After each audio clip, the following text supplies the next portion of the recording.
Taxista, baixista, fascista. Fascista se tornou um xingamento bem comum, né? Geralmente utilizado por pessoas que se consideram de esquerda para se referir ou para ofender pessoas que são consideradas de direita. Mas será que essas pessoas estão usando essa palavra direita?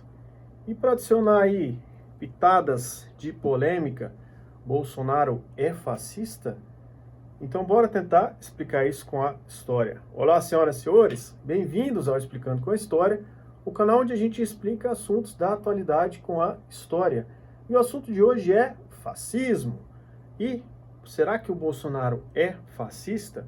Então já escreve aí nos comentários o que você acha. Bolsonaro é ou não é? Lá ele. Escreve aí, é ou não é fascista? Depois que eu falar as características, a gente vai ter um referencial e vocês podem dizer, depois de ver o vídeo, se mudaram de opinião ou não, tá? Então já escreve aí, eu vou explicar e depois vocês escrevem se mudaram de opinião ou não. Então vamos lá, vamos começar. Fascismo. Pessoal, fascismo é um termo bem complexo, o pessoal estuda isso há décadas já e sem chegar a muito acordo, tá? Então esse vídeo aqui vai ser um recorte e um resumo, tá? Eu não tenho a pretensão de abarcar tudo e de dar a definição completa. Eu vou trazer aqui condições para que vocês possam entender como que surgiu e basicamente as principais características do fascismo, tá? Então vamos começar pelo nome. Fascismo é um termo que deriva da palavra em latim fasces, que era usado para descrever pelos romanos para descrever um feixe, né? Um feixe de alguma coisa. Então, principalmente o feixe de varas, né? Era um face, né? Faces. E também se tornou um símbolo dos magistrados romanos, que eram autoridades eleitas pelos cidadãos romanos durante a República. Então, era um símbolo que era um feixe de varas com um machado no meio, que significava autoridade dos magistrados, né? E a simbologia é bem simples, da união vem a força e a autoridade, já que uma vara você quebra e várias você não quebra, né? Então, ali no começo do século XX, Mussolini funda o Partido Fascista e utiliza esse símbolo. E os membros desse partido vão se chamar de fascistas, fazendo alusão a essa simbologia, né? A união, a força e a autoridade que vem da união, né? Que não se quebra facilmente quando está juntos e tudo mais. E os primeiros movimentos fascistas surgiram na Itália e depois foram se expandindo. E para entender como que surgiu as ideias do fascismo, a gente tem que entender ali aquele contexto em que ele surgiu. E as principais ideias surgiram durante e logo depois da Primeira Guerra Mundial. Então vamos tentar entender. A Primeira Guerra Mundial, ela é chamada assim, não é à toa. Foi uma primeira guerra que mobilizou nações, grupos de nações, né? As guerras que eram travadas antes eram geralmente entre pequenos exércitos, grupos de algumas milhares de soldados contra outros exércitos, né? Geralmente no campo de batalha, por uma faixa de território, né? Geralmente era isso que o pessoal disputava. Só que agora, durante essa guerra que foi chamada de a Primeira Guerra Mundial, isso muda. Não eram mais grupos de soldados lutando no campo de batalha. Eram nações que se enfrentavam. Não era por um território, era basicamente pela derrota, até que o outro inimigo se rendesse totalmente. Então foi o conceito de guerra total. Agora toda a sociedade estava mobilizada para derrotar a outra nação. Então você tinha dezenas de milhões de soldados lutando diretamente nos campos de batalha, mas o restante da população estava trabalhando indiretamente, seja nas fábricas, seja na organização, seja deixando de consumir o que eles queriam consumir, né, nos racionamentos, porque tudo era direcionado para montar equipamento, arma, para alimentar esses soldados, né, tudo. Então toda a sociedade estava envolvida, de uma forma e de outra. E acabou também a distinção pela própria natureza das batalhas, que as cidades eram bombardeadas, né?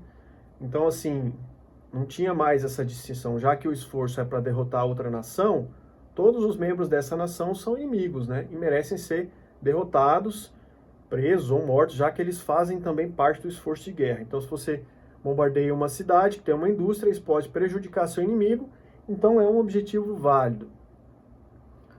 Então, um dos primeiros resultados disso, dessa ideia, né, de guerra total, de mobilização total da sociedade, foi o surgimento do conceito de sociedade de massas.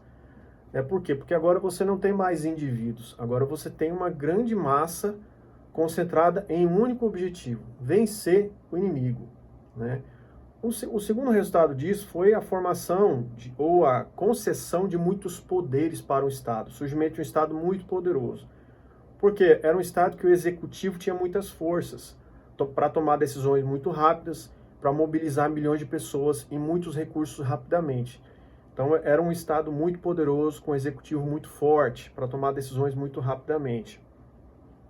A terceira característica é o nacionalismo. Por quê?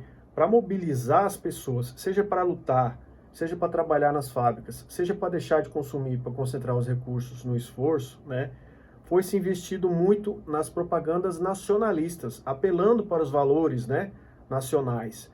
Seja inventando um passado, seja apelando para um passado glorioso que na verdade nunca existiu, se investiu muito nesse nacionalismo.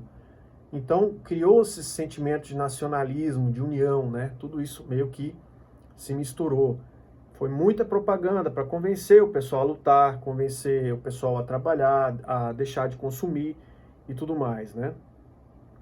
Então, pessoal, era basicamente esse modelo de Estado, de sociedade, que os fascistas queriam implementar e aumentar ainda mais as suas características, né?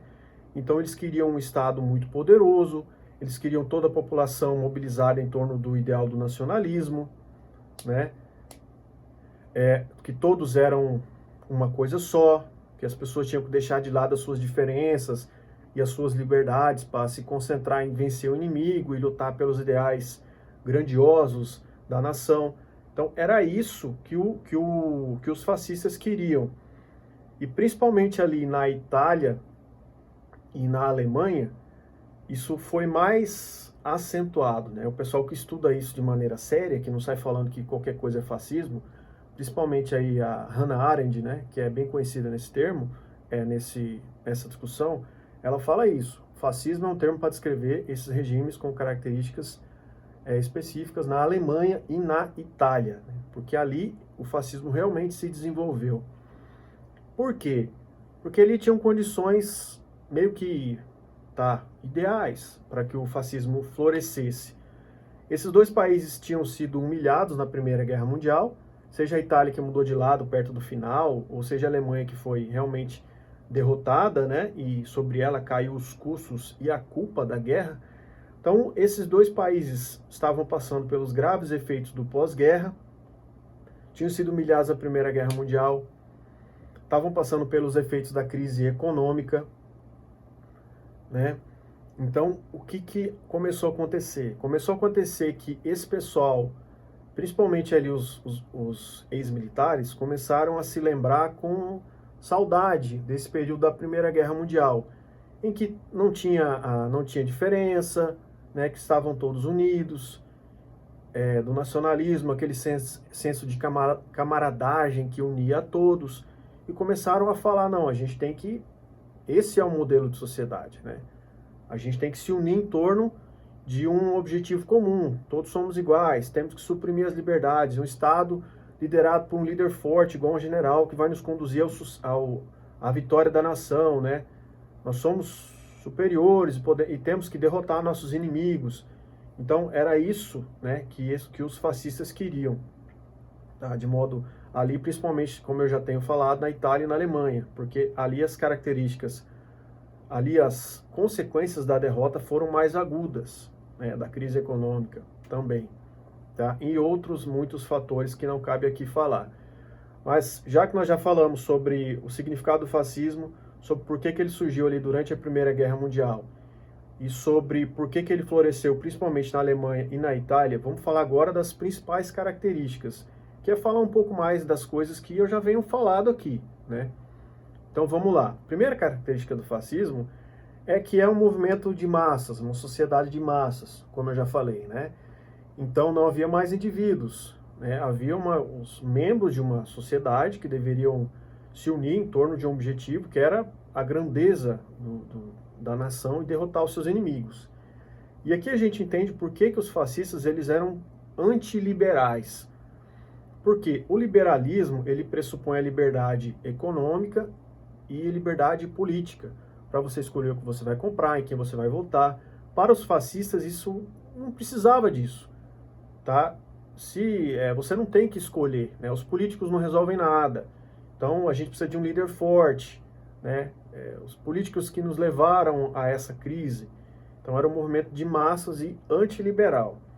A segunda característica é o nacionalismo, já que, né, toda essa união era em torno desse ideal nacional, da superioridade, dos valores da nação, tá? E esse é um dos motivos porque os fascistas eles eram anticomunistas, tá? Porque o comunismo, de certa forma, ele erode esse sentido de nação, né? É para unir todos os trabalhadores do mundo, né, em torno de um objetivo comum. Para os nacionalistas, não. É unir toda a sociedade de um país. Então, eram dois objetivos que se chocavam.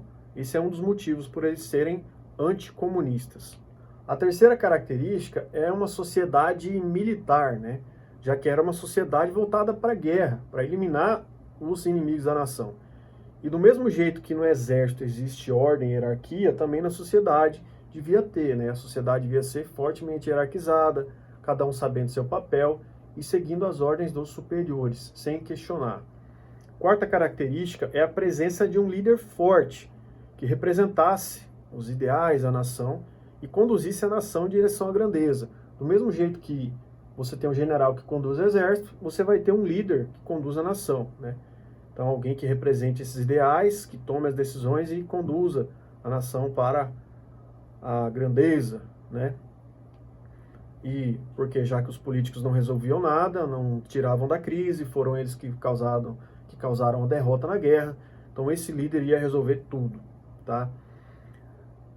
Quinta característica é a valorização do homem, né?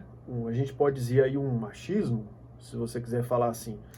Por quê? Porque do mesmo jeito que no exército é o homem que tem o papel principal, na sociedade para eles também, né? Já que era uma sociedade militarizada, então o homem teria o papel principal. A mulher ia ficar em segundo plano para ter filhos e tudo mais. Sexta característica é um Estado forte, capaz de controlar toda a sociedade.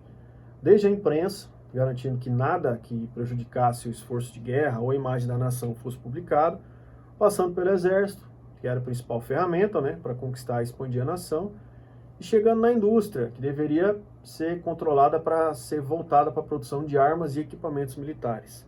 Então você requeria um Estado forte, poderoso, que decidisse muito rápido, tá? E a sétima característica, e uma das mais importantes, é a violência, tá? Se você não estava totalmente comprometido com a nação, você era um inimigo. E o inimigo merece ser humilhado, derrotado e morto, né? Então a violência era um instrumento muito utilizado pelos fascistas, seja de forma simbólica, através com os cartazes e ameaças verbais, né? Seja de forma física, já que geralmente os fascistas eles espancavam, agrediam, matavam seus opositores ou quem pensava de forma diferente nas manifestações, os políticos, tá? Então o pessoal ficava com muito medo, porque sabia que podia ser espancado, agredido e morto por esses fascistas, tá? Então a gente viu o que significa o termo, da onde vem o termo fascismo, né? Do latim fasces. Por que essas ideias surgiram durante a Primeira Guerra Mundial, as características da sociedade que se formou ali para enfrentar a guerra, os fascistas queriam replicar e melhorar. Terceiro, a gente viu por que o fascismo ele foi tão forte na Itália e na Alemanha, já que lá, né, tinha características, lá tinha condições, né, pode-se dizer assim, para que isso acontecesse. E quarto, a gente viu as principais características do fascismo. Primeiro, a sociedade de massas, né? E aí dentro disso eu coloquei o antiliberalismo, o nacionalismo, e dentro disso eu coloquei o anticomunismo, porque eles eram tão fortemente anticomunistas. Terceiro, uma sociedade militarizada, né? Organizada e com ordem, cada um sabendo seu papel. Quarto, um líder forte, quarta característica, né? Um líder forte que reunisse esses ideais da grandeza nacional e soubesse conduzir a nação para o seu destino manifesto, para a sua grandeza, né? Quinto é a valorização do homem, né, do papel masculino e como que a mulher ficava em segundo plano. Sexto, um Estado forte, enorme, muito que fosse capaz de fazer tudo o que era necessário, controlar a imprensa, controlar a produção, controlar o exército. E sétimo, aí, uma das principais características, a violência, né, o uso da violência, seja ela simbólica, seja ela real, física, né, espancando, prendendo, matando os opositores. Então a gente já conseguiu aí ver um bom quadro do fascismo. Vendo tudo isso, o que você acha? Bolsonaro é fascista? Você acha que as ideias que ele defende têm a ver com essas 7 características que eu falei aí? Pensa um pouco, manda esse vídeo para os seus amigos, vê o que eles acham, conversa e escreve aí nos comentários o que você acha para a gente ler. Aproveita e deixa o like, se inscreve no canal e ativa o sininho para não perder nenhum vídeo. Valeu e até o próximo vídeo.